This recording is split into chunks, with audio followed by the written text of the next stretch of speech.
Rapat perdana yang dipimpin langsung Ketua LPTQ Kota Gorontalo, Dr. Andes Haji Dedi Kadulah MSI, berlangsung di Aula Kantor Wali Kota Gorontalo. Dalam rapat perdana ini terdapat 3 poin penting untuk pengembangan tilawatil Quran, yakni upaya mempertahankan juara umum pada STQ dan MTQ, mendukung program pemerintah Kota Gorontalo, mewujudkan 10.000 tahfidz, dan rencana pembuatan event lomba kaligrafi pada peringatan Hari Ulang Tahun Kota Gorontalo pada bulan Maret 2021 mendatang. LPTQ sebagai lembaga yang memiliki kewenangan dalam pengembangan tilawatil Quran turut mendukung program pemerintah Kota Gorontalo untuk mewujudkan masyarakat yang Qurani sebagai implementasi dari program religius.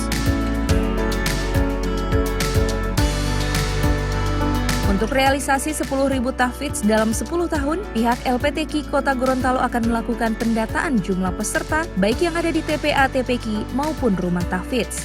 Berkembang tadi ada 3 hal yang inti.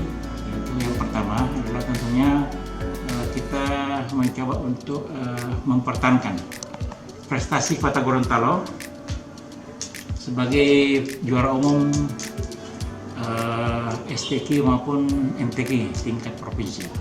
Nah tentunya untuk mempertahankan ini sama dengan orang tua bilang lebih mudah merebut daripada mempertahankan, sehingga kita harus membuat terobosan-terobosan baru karena saudara kita di daerah lain LPTQ kabupaten-kabupaten tetangga itu juga beralih dan membuat beberapa terobosan, sehingga kita juga ingin mencoba.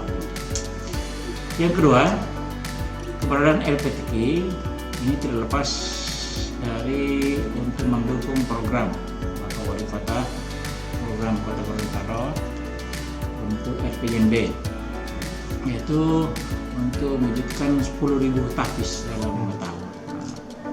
Di mana kita ketahui LPTQ ini kan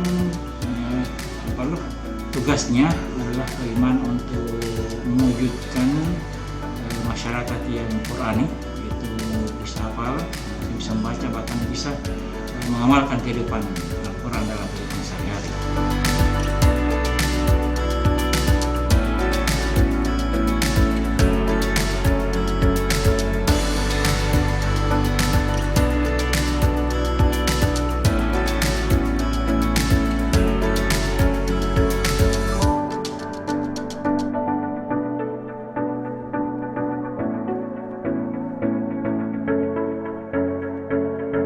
Tim Liputan Advertorial Mimosa TV.